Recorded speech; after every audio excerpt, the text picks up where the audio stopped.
Est-ce que si je baisse de 50%, je fais plus que 5 séries, je maintiens, je perds, je gagne? Moi, c'est ce genre de questions, tu vois, qui m'intéresse, plutôt que de se dire, ok, on fait 3 reps de nordique à RPE 7-8 chez Jean-Michel, je fais jamais de nordique, j'améliore la force. Ok, c'est très bien, c'est déjà magnifique. Et maintenant, qu'en est-il sur un pattern de mouvement que tu connais et sur lequel tu es déjà entraîné? Forcément, il faut que tu maintiennes en fait ton niveau d'intensité Ouais, d'exercice. Maintenir, c'est beaucoup plus simple que gagner pour le coup. Tu cales 3 reps de nordique par semaine, bah peut-être ça va pas t'empêcher de te blesser aux ischios, mais tu diminues quand même, on l'a vu hier, x2, enfin divisé par 2, le risque si tu développes ta force là-dessus. Je pense que c'est important quand même de rappeler que c'est dose minimale effective, et il faut savoir pourquoi on choisit ce modèle-là. Oui, bien c'est sûr. pas le modèle roi en soi, pas du tout. Moi, c'est plutôt Voilà, quelque chose que merci. j'utilise quand, par exemple, une personne est très fatiguée de sa semaine, t'as un état de fatigue, t'es peut-être malade, t'as peut-être plein d'autres facteurs extérieurs qui viennent influer On sur limite ta la casse, motivation. c'est ça. Exact, tu limites la casse. Faut pas diminuer la dose chez les gens qui sont sédentaires inactifs parce qu'en fait, ce que tu leur fais au cabinet, c'est leur activité physique de la semaine et t'as un aspect santé qui est monstrueux, qui est plus important que juste développer la force en soi.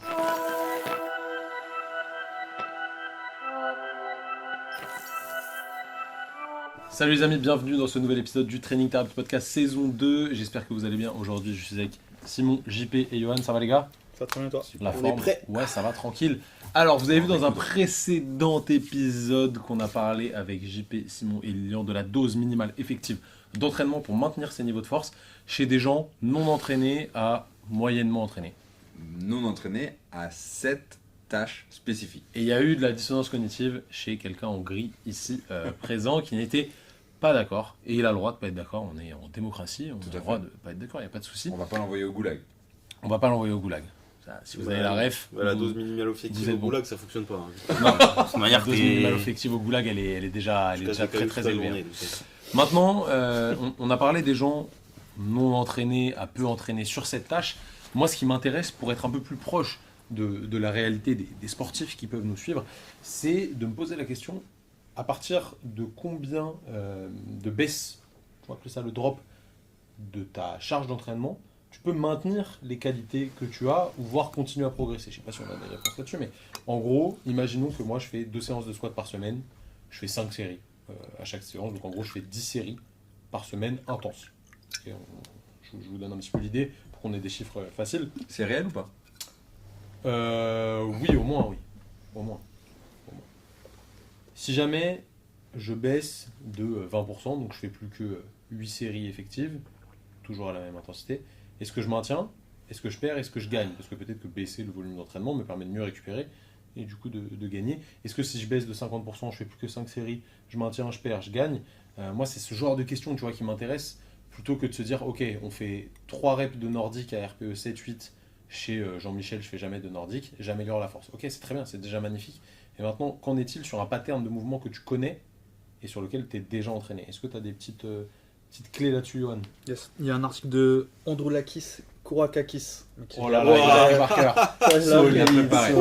Préparé. J'ai préparé celui-là. Androulakis, Karakakis. Non, Kourakakis, tu vas pas voir. Ah, il s'est trompé sur une syllabe. Qui est pas en 2021, donc assez récent en vrai, et qui était sur les mecs qui faisaient de l'AFA, donc Force athlétique. force athlétique, à un très bon niveau. Pour ceux qui ne savent pas, force athlétique, c'est squat, deadlift, donc soulevé de terre, développé couché, et tu accumules le total. Il faut que tu soulèves le plus lourd possible, tout simplement. Sport ultra spécifique où tu Ultra fais 3 mouvements étaient déconditionnés à quasiment tout le que reste. ça. Ouais. Du coup, c'est intéressant par rapport à ta question, toi Thomas, par rapport à ton squat. C'est peut-être un peu moins intéressant pour d'autres personnes qui font pas que ces mouvements-là ou qui sont pas vraiment entraînés pour ces mouvements-là. C'était un exemple. Yes.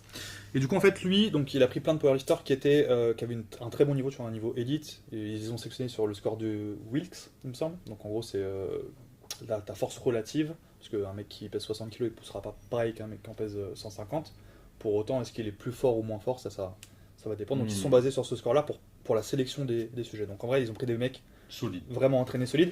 Mais ça veut dire qu'ils avaient déjà un gros background derrière, avec des connaissances sur leur corps, sur leur fonctionnement, sur leur RPE, sur plein d'autres choses. Oui, mais ils ont fait ce mouvement des dizaines et des dizaines de milliers de fois. Yes.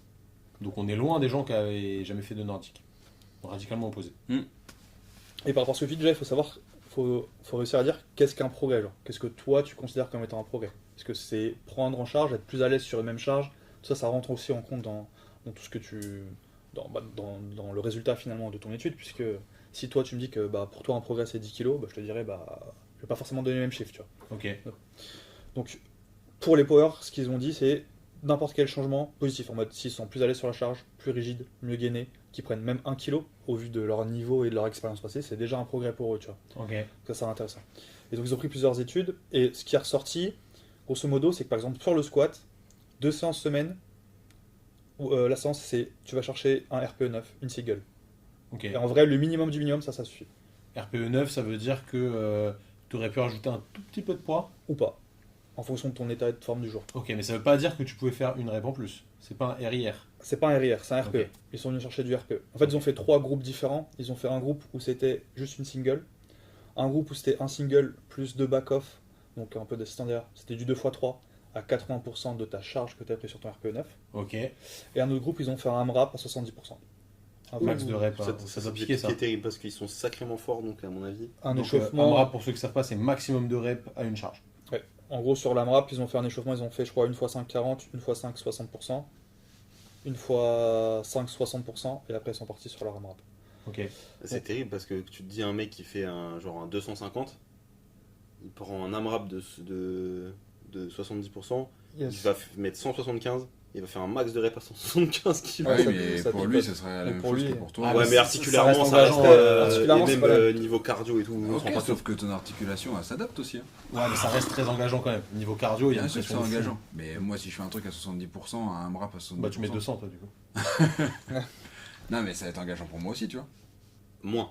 D'un point de vue gainage, structure, enfin, capacité à résister, c'est beaucoup moins. taxant. Relativement un petit peu moins. Sauf qu'ils ont un gainage qui est tellement supérieur au mien. Tu vois ce que je veux dire? En fait, ils sont adaptés. Je vois à- ce que tu veux dire. Je suis d'accord et pas d'accord. C'est comme si je te dis, regarde, on en parlait ce matin avec Étienne, quelqu'un qui court le 10 bornes en 35 minutes. Ouais. Tu vois, c'est un effort max sur 35 minutes, ok, sur 10 km.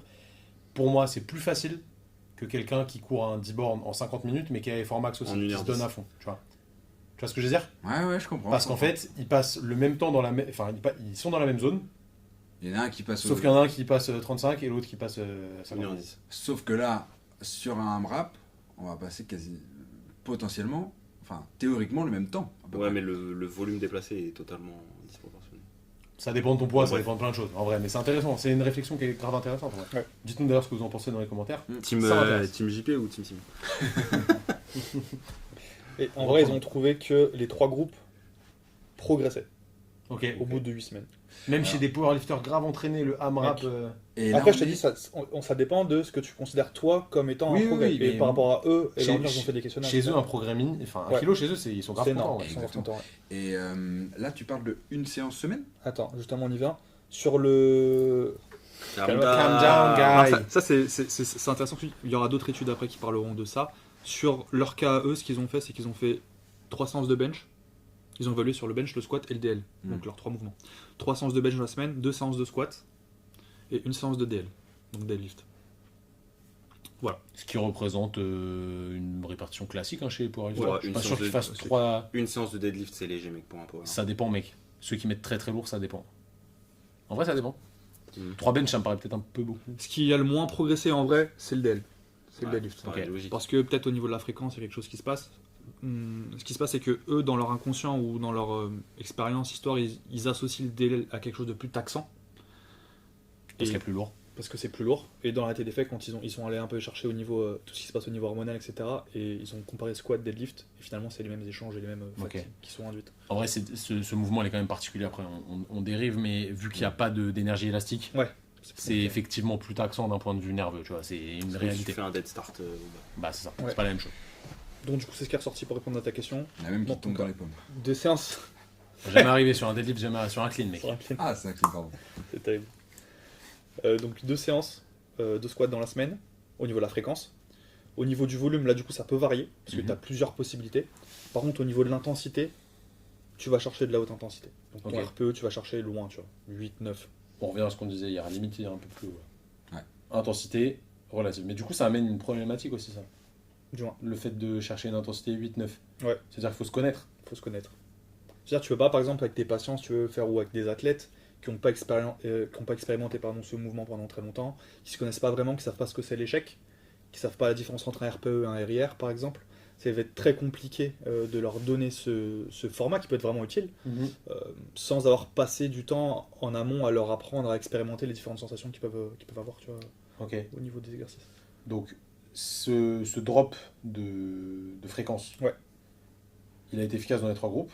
Ouais. Sur soit la force max, Ouais. soit la qualité gestuelle ou le ressenti. C'est ça, Ok. Bon, c'est intéressant, mais ça reste très spécifique quand même au power, ouais. au power. Mais ce qui est intéressant, c'est que, à contrario de ce qu'on voyait hier, c'est vraiment un mouvement enfin, c'est des mouvements où les gars ils sont ultra adaptés déjà. Donc ça reste quand même intéressant. Mais c'est méga intéressant parce qu'en fait, est-ce qu'il y a un sport qui est aussi spécifique? Je suis pas sûr. Franchement, La pétanque, peut-être. le tir à l'arc. Peut-être la pétanque. Et en vrai, il y a très peu de sports qui sont aussi spécifiques que le Ah ouais. power. Donc c'est intéressant parce que si tu utilises le squat pour améliorer tes capacités dans ton sport, et pas faire du squat pour faire du squat pour être meilleur dans le squat qui est ton sport, ça peut être quelque chose qui peut être envisageable et qui peut aussi apporter des bonnes adaptations dans ta Ok. pratique sportive. Donc ça, c'était sur la partie force chez les powerlifters. Est-ce qu'on a d'autres données? Yes, il y a pas mal de petites données. En vrai, donc vous avez déjà fait chez les non-entraînés. Non entraîné, moyennement entraîné. Et Ouais. du coup, pas entraîné au mouvement en particulier. Ok. Il y a d'autres études qui sont sorties aussi, notamment au niveau de mecs qui faisaient que de la calisthénie. Ok. Suite à, en fait, si tu veux, ils sont dans, je crois qu'ils étaient dans l'école des Navy ou je sais plus où, enfin bref, l'école de Calisthénie, lieutenant. pour ceux qui ne savent pas, en gros, c'est de la muscu, poids de Poids corps, de corps. suspension, dips, traction, etc. Ils ont fait un truc hyper ingrat, tu vois. Vraiment, c'est horrible. Genre, je pense que je te paye, sinon tu le fais pas. Dis-moi. Ouais, ça m'étonnerait. Bon, alors moi, ça dépend combien. Ah. En gros, c'était sur 6 mois. Ok. énorme. Ok. 300 semaines. Donc, Ouais. la fréquence. Jusque-là, je Parce que prends. là, Ok. Même pour 10 balles. Toujours la même séance. Bench press. Ah, ça fait. C'est chiant, hein. C'est ça long. fait 12, 3 fois par c'est semaine 12, ça fait Attends, il y a 75 fois la même séance. Ouais, Ok. il y a eu un groupe où c'était 1-7, un groupe c'était 3-7 et un groupe c'était 5-7. Donc 5 séries de ce que je vais te citer, 3 fois par semaine, toujours la même chose. C'est Ok. bon. Bench press, lat pull down, leg press. Donc c'était que aux machines guidées, là Ok. pour le coup. Plutôt type muscu et triceps extension, je sais même pas pourquoi ils ont fait. Et des abdos parce que c'est la Navy, tu vois, donc faut qu'ils. Du coup, les gars étaient déjà entraînés. Calisthénie, pas d'entraînement sur les Machine en question. machines à résistance. Ok, Pas d'entraînement en résistance training qu'ils appellent classiquement dans la littérature. d'accord. En mode, Donc on peut dire qu'ils étaient novices novices. sur les poids et haltères, entre guillemets. Avant de commencer ça, ils ont fait un petit cycle de préparation pour apprendre à mieux gérer Ok, leur ouais, gestu, ouais. Ok. apprendre à faire, parce qu'ils ont fait un test. Avant, ils ont testé une 5 RM et une 20 RM pour évaluer un petit peu la différence de gain entre la force et l'endurance de force après. Enfin, ouais, En incroyable. ces trucs très Horrible. relou. Horrible. Et du coup, ils ont fait donc du coup 1-7, 3-7 ou 5-7 de 8 à 12 RM en gros sur chaque Ok. mouvement. Ok. Dès qu'ils arrivaient à 12 ou au-delà, ils augmentaient la charge et ils repassaient sur du 8, etc. Ils C'est ont un fait peu ça un pendant APRE 12 ou un APRE 8 en termes de protocole, quoi. Dès que tu dépasses, tu recharges. Dès que tu dépasses la semaine suivante, tu Ouais, tu recharges. recharges, ton ok, force. ouais. C'est ça. Ok. Ils ont fait ça. Pareil, des gains de force et hypertrophie sur les 3 groupes. Plus d'hypertrophie, Logique. logique. Plus d'hypertrophie sur le groupe à 5-7, logique aussi. Mais si on parle vraiment de dose minimale effective pour gagner, ça c'est en gain, bah 1-7 en vrai, tu vois, 3 fois par semaine. C'est logique, tu mets un stimuli qu'ils n'avaient pas. Ouais, c'est pour ça. Ça, c'est les gens qui étaient pas. Donc gain en hypertrophie, quoi qu'il arrive. Quoi qu'il arrive, plus important quand même chez ceux qui sont en 5-7 et gain en force pour tous les groupes avec des grosses différences significatives par rapport au groupe contrôle qui continuaient leur entraînement calisthénique classique. Est-ce qu'il y avait une grosse différence en termes de force entre le groupe 1, 3, 5? Ouais. Ok, Ouais, 5 c'était mieux. Ouais, Aussi- plus de volume, tu prends plus. Parce que l'hypertrophie est génératrice de Parce force. que ça, parce que tu as plus de mouvements, ouais, parce que tu t'emmagasines plus de reps et Ok. plus de volume, tu vois, plus de charge Intéressant. mobilisée, tu vois. Intéressant. Mais si on parle vraiment de dose minimale effective, qu'on cherche le minimum pour gain de temps ou autre, 1-7, ça fait le taf. Ils C'est ont pas gagné combien de optimisé. pourcents? Tu sais ou pas? Ouais, je peux regarder si tu veux, mais je Ouais. peux pas dire. Ça me convainc un peu plus, tu vois, déjà. Parce que c'est pas tirer tout le monde vers le bas à dire faut faire une série. Non, si t'en fais 3, t'auras plus de gains que lui. mais on n'a Quoi jamais dit qu'il le arrive. contraire. Non, mais faut bien le répéter.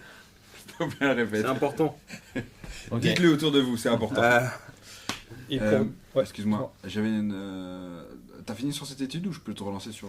Après, ça a été un peu confirmé par Brad Schoenfeld après. Ouais, on en parlait hier justement. Ouais, plus tard en plus, parce que c'était plus tard, et lui il a fait pour coup chez des gens qui étaient déjà entraînés à la résistance. Même sorte de protocole, les mouvements étaient différents, et il trouvait les mêmes résultats. Tu De toute façon, le volume est roi pour l'hypertrophie. Il y a pas de. Enfin, avec du stress mécanique. Hein. vois. Ouais, ouais. Et pas volume sans charge, ça marche pas. C'est pour ça que le crossfit aussi Rend permet une hyper. hypertrophie. alors que tu fais pas vraiment, enfin voilà, c'est juste que tu accumules énormément de volume sur plein de mouvements en fait. Mais en fait, pour la force aussi, si on va un petit peu plus loin. Parce qu'on dit que la force, tu peux gagner avec ce genre de protocole, pas l'hypertrophie. Mais en fait, au bout d'un moment, à terme, tu vas être limité Par ton volume. La courbe, en fait, elle est très simple. Quand tu fais du renforcement musculaire, ce qui progresse en premier, c'est le système nerveux central. C'est ça. Très vite, très fort. Donc effectivement, tu fais une seule série, tant que tu stimules à haute intensité, tu vas progresser. Et ensuite, pour faire gagner encore en capacité de production de force, il faut que le système musculaire périphérique qui s'adapte, donc de l'hypertrophie, va permettre de maximiser tes capacités de force. Et après, en plus, tu auras le tendon qui va s'adapter et qui va optimiser si jamais il y a besoin de cette élasticité et de cette rigidité. Donc en fait, le continuum, il est infini. En soit, tu peux progresser à l'infini, c'est jusqu'à la fin, tu es sur un espèce de petit plateau et c'est de moins en moins important. Mais évidemment, tout ce qui nécessite du volume et de la répétition, ça va prendre du temps. Bien sûr.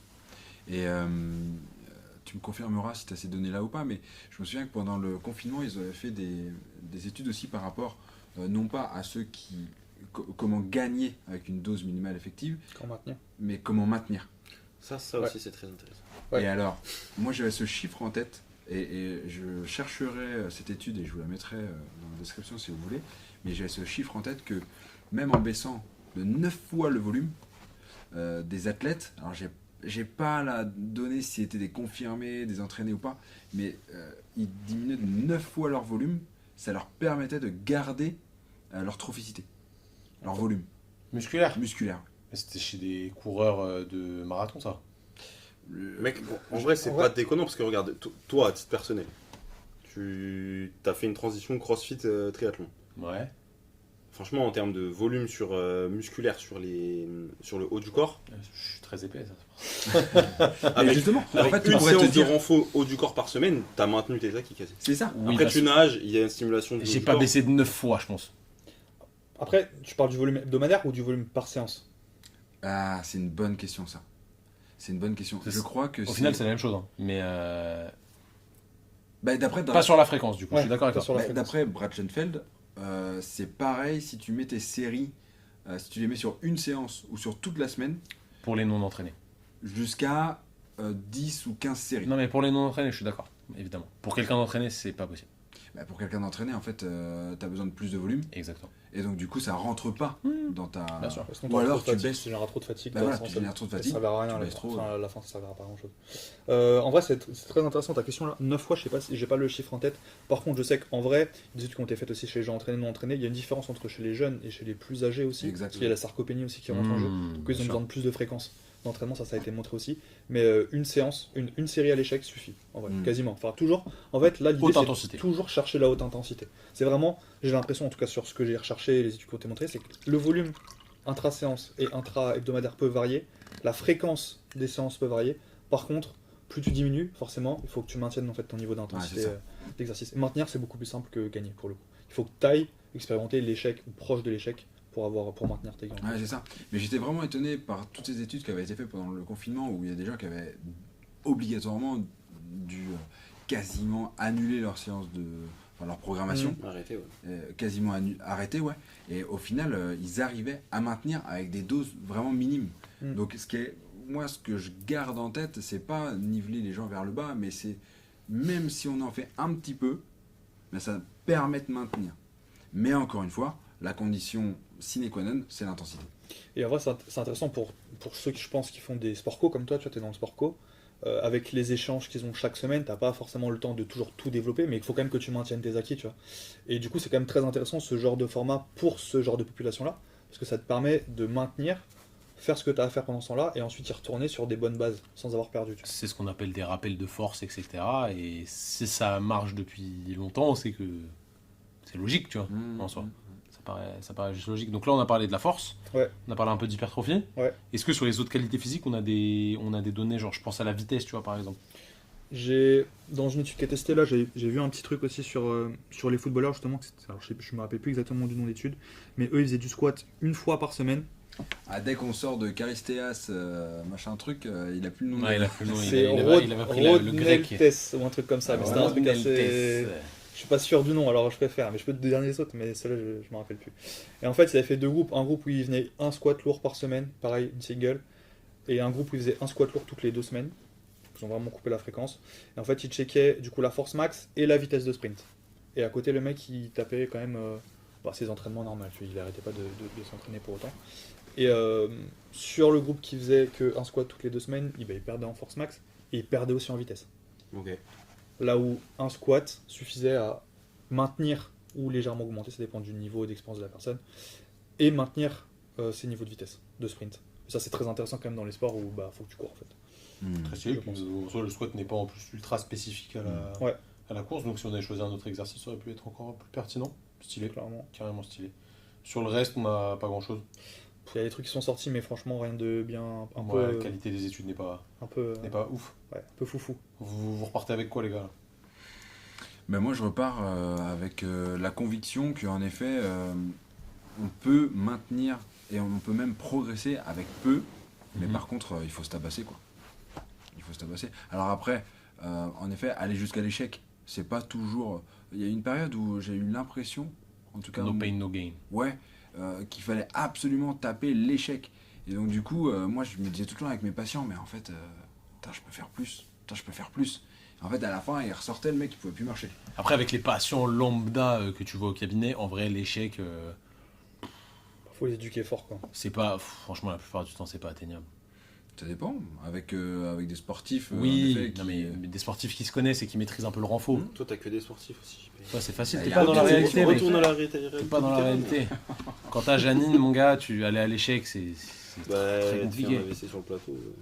Non, mais pas forcément cette Janine-là, tu vois. Ah. mais- Parce que vous en avez combien des Janine Ouais, il y en a plein. Il y a Janine A, Janine B, Janine C. Ok, donc intensité, maître mot. Ouais. Simon, tu pars avec quoi? T'es toujours en dissonance cognitive ou... Je pars avec la conviction que quand même, si tu veux plus de progrès, il va falloir plus t'entraîner. Mm. Et ça, c'est très important, je pense, à rappeler, dans une certaine limite. Mais quand même, c'est intéressant d'avoir cette corde à son arc. Si jamais, en kiné, on a le patient qui part pendant 2 semaines en vacances, ou j'en sais rien, qui ne peut pas vraiment faire ses séances, ben on va lui dire, ok, tu trouves une fois un moyen de t'entraîner, ça va suffire pour maintenir. Mais Et c'est ça, je trouve ça pertinent. Tu sais, on a tous des patients qui font pas leur exercice et qui viennent te voir en disant franchement, je suis désolé, là j'ai trop de travail, j'étais sous l'eau. Ah, mais ça, c'est pas une bonne solution. Attends. Non, Je pouvais pas, c'est pas possible. c'est faux. Au lieu de dire c'est faux et de rentrer en conflit avec lui, le goulag on peut négocier et dire ok, là en ce moment c'est pas votre priorité. Ce que je vous propose c'est on réduit drastiquement pas l'intensité pour le coup, le volume. On en fait vraiment le minimum pour garder et quand vous serez prêt, eh ben là on pourra augmenter pour avoir des Je progrès. suis d'accord, mais je pense que c'est la solution de facilité. Et il faut pas non plus tomber dans ok, je fais ça pour tout le monde. À un moment donné, ça doit être vraiment très exceptionnel, ce genre de situation. Je vous Pour donne... moi. Ça dépend de quel objectif en fait. Moi, vas-y, vraiment. Je vous donne mon exemple perso parce que ça m'y fait penser. Là, je pense qu'il y a pas mal d'auditeurs qui se reconnaîtront un peu dans notre manière de faire du sport. Nous, actuellement, on fait du triathlon, donc on met moins le focus sur le renfort. Franchement, si je suis en déplacement et que je suis pas chez moi, donc que j'ai pas ma salle et que j'ai pas la capacité de prendre 1 heure pour faire ma séance de renfort, ma séance de squat, en vrai, dans ma tête, je me dis, Nick, je préfère ne pas la faire, tu vois. Parce que ça va me prendre 15 minutes d'échauffement, plus ma montée en gamme, etc., etc. Mais au final, pour des gens comme nous, ce serait très pertinent de faire l'échauffement, 15 minutes, au final tu fais ta mobilité, donc ça te fait du bien, et tu tapes ta série effective, terminé, bonsoir, et en fait, tu as potentiellement maintenu, ça c'est quasi sûr, mais si tu l'as fait vraiment sérieusement, peut-être que tu as même continué à un petit peu progresser, parce qu'on n'a pas des niveaux de fou furieux non plus, donc des fois, par biais cognitif, on se dit, non, vas-y, je ne vais pas pouvoir faire ma séance en entier, donc ça sert à rien. Et au final, c'est faux. Donc, il faudrait qu'on prenne un petit peu cette idée. Je pense à Simon avec son ischio. Toi, ce serait pertinent qu'une fois par semaine, tu cales 3 reps de nordique, même si c'est pas ultra spécifique au sprint. Non, déplaise à JP, non, je sais que tu es d'accord avec moi. En vrai, il vaudrait mieux que tu sprintes 1 fois par semaine, mais ça demande un échauffement, c'est un peu plus long en soi, il faut sortir, etc. Tu cales 3 reps de nordique par semaine, peut-être ça va pas t'empêcher de te blesser aux ischios, mais tu diminues quand même, on l'a vu hier, x2, divisé par 2, le risque si tu développes ta force là-dessus. Donc en vrai, des fois, on se casse trop la tête, on est un peu de cette génération-là, no pain, no gain, tu dois faire les trucs, si tu le fais de A à Z, tu fais pas à moitié, des fois on peut trouver des raccourcis qui n'en sont pas en réalité, qui Ouais, sont c'est ça. des solutions. Et alors pour le coup, tu as donné ton exemple perso, donc moi je vais me permettre de donner le mien. Allez, Allez, moi aussi je donne le mien. Non mais moi là j'ai des périodes de travail où je peux pas m'entraîner du tout comme je veux, où mon emploi du temps ne me permet pas, ou alors que je prends pas le temps, ça arrive aussi. Et pour le coup, je m'oblige à aller quand même m'entraîner de manière, même si j'ai 20 minutes. flash. Voilà, de manière flash. Ah, c'est frustrant de ouf. C'est frustrant, évidemment, mais ça me fait quand même plus de bien que si je le faisais pas. Et j'ai vu que, alors même si je suis un quintet moins, donc ça veut rien dire, mais j'ai vu mes PR augmenter. Ok. Un quintet moins, j'ai pris un quintet moins. Non, ça c'est à côté, c'est à l'hippodrome. Je crois dans la tête. Mais après, est-ce qu'on perd pas ce plaisir de s'entraîner aussi, tu vois 20 minutes, tu prends du Eh plaisir. bien, Ouais, mais tu prends plus de plaisir à faire 20 minutes qu'à rien faire du tout. Exactement. En termes de culpabilité Ok, derrière, ok. je pense. C'est exactement ça. Ok. C'est exactement ce que je ressens. Et en plus, je ressens la petite culpabilité qui me permet de me donner plus envie De le faire quand même. de le faire. Ok, Mm. ça marche. Intéressant. Après, je pense que c'est important quand même de rappeler que c'est dose minimale effective. Et il faut savoir pourquoi on choisit ce modèle-là. Oui, bien C'est sûr. pas le modèle roi en soi, pas du tout. Moi, c'est plutôt Voilà, quelque chose que merci. j'utilise quand, par exemple, une personne est très fatiguée de sa semaine, tu as un état de fatigue, tu es peut-être malade, tu as peut-être plein d'autres facteurs extérieurs qui viennent influer On sur limite ta la casse, motivation. c'est ça. Exact, tu limites la casse. En plus, tu bosses sur ton RPE, tu n'as pas forcément de charge indiquée. Donc, ton RPE, forcément, va influer. Ça va directement influer. Donc, c'est très, très c'est- intéressant. Je pense quand même qu'il y a des gros prérequis à avoir, c'est-à-dire se connaître, en Mm. vrai. Donc, être éduqué, Donc s'entraîner. expérimenter, donc s'entraîner, avoir un passif d'entraînement déjà avant de commencer à mettre en place ce genre de choses. Mm. Je pense que c'est vraiment. Alors pour le coup, là, je te rejoins complètement. C'est très dur à mettre en place chez des non-initiés. Chez Janine. Ouais, impossible. Hyper dur. Et après, pour le coup, je pense plutôt comme Simon dans le sens où au cab, la personne elle me dit ouais, j'ai pas le temps. Non, en fait, tu prends le temps, t'es en réhab ici. En fait- Et après, si tu pars en vacances, je suis d'accord, t'adaptes, tu fais On, comme ça. on en parlait avec Lilian hier. En fait, faut pas diminuer la dose chez les gens qui sont sédentaires inactifs parce qu'en fait, ce que tu leur fais au cabinet, C'est déjà. c'est leur activité physique de la semaine et tu as un aspect santé qui est monstrueux, qui est plus important que juste développer la force en soi. Alors, je suis d'accord avec vous, les gars. Je tiens à vous le dire, quand même, devant témoin. Dans le monde entier. Mais parfois, mettre un pied dans la porte, Bien sûr. ça permet d'engager le Évidemment. processus. En Et fait, des c'est fois- pas tout ou rien. Voilà, c'est ça. Et des fois, dire, bah non, écoute, tu vas faire tes exercices et c'est tout. Bah en fait, le mec, juste, il va pas revenir chez vous et fin de l'histoire. Moi, je préfère qu'il en fasse un petit peu. Ça va me permettre la prochaine fois d'en faire encore un peu plus, etc. Carrément. etc. Et Ok. au final, à terme, bah, on va y arriver. Non, mais je veux dire, si tu commences déjà, le mec il arrive, tu négocies, déjà tu donnes le minimum qu'il est possible et qu'il s'en satisfait, après c'est compliqué C'est d'aller ça. plus loin en fait. C'est C'est ça. que la personne elle en fait déjà, tu lui donnes déjà, de base tu lui donnes pas beaucoup, tu Mais- lui donnes suffisamment. Si la Je personne, suis elle pas te- d'accord avec toi. Pour moi, on a tendance, et on en a parlé hier, surtout quand tu débutes, tu as tendance à donner une palanquée d'exercices. On a un peu de temps C'est pour, sans doute une Toi, t'es éduqué là-dessus. pour venir. On a un peu de temps encore pour parler de ça. Oui. Parfait, magnifique. Cette année, j'ai testé un truc parce que, en effet, je donnais beaucoup d'exercices à mes patients. Plus de 4 exos différents. Sauf que les gens, ils ne le font pas. Mm. En vrai. T'es un zinzin, mec. Parce qu'ils ont pas le. Mais déjà, ils ils ont s'en pas le rappellent temps. pas. Ils s'en rappellent pas. Ils s'en rappellent pas et ils ont pas le temps. Et du coup, je me suis dit, bon, ça me saoule que les gens ils arrivent et qu'ils me disent j'ai pas fait l'exercice et qu'ils me trouvent une excuse, quelle qu'elle soit. Si tu leur donnes un exo à faire peut-être 4 séries tous les jours, où ils vont en effet se rapprocher de l'échec et tout, tout le monde a ça à 10 minutes. Tu vois. Là, C'est ça. faut pas mytho par contre. Non, mais c'est ça. Et donc, du Et coup, là, si là, ton c'est patient intéressant. fait, tu vas lui dire. Mais bah, ça, du coup- ne faut qu'après, quand il vient en séance de kiné, il se donne aussi. Non, mais je Tu vois, suis d'accord avec toi. c'est là où- Mais évidemment. Mais tu vois, pendant l'entretien motivationnel, c'est un truc vraiment que j'ai appris, c'est que si tu donnes une dose d'exercice ou de charge, quelle qu'elle soit, trop grande, mais en fait, Il se dit c'est pas possible. c'est ça. T'as la montagne devant toi, eh ben, t'arrives pas à avoir le courage. Alors que si tu lui dis, écoute, le premier refuge est juste là, Il y a deux types de personnes, mec. eh bien, ça te permet d'engager le processus. Très Après, en intéressant. vrai, ça dépend vraiment de ce que tu donnes au patient. Là, tu pars du cas de figure où tu donnes déjà 4 exercices à l'échec, mais ça se trouve, tu donnes un exercice, 2 exercices, 3 séries à faire et il te dit j'ai pas le temps.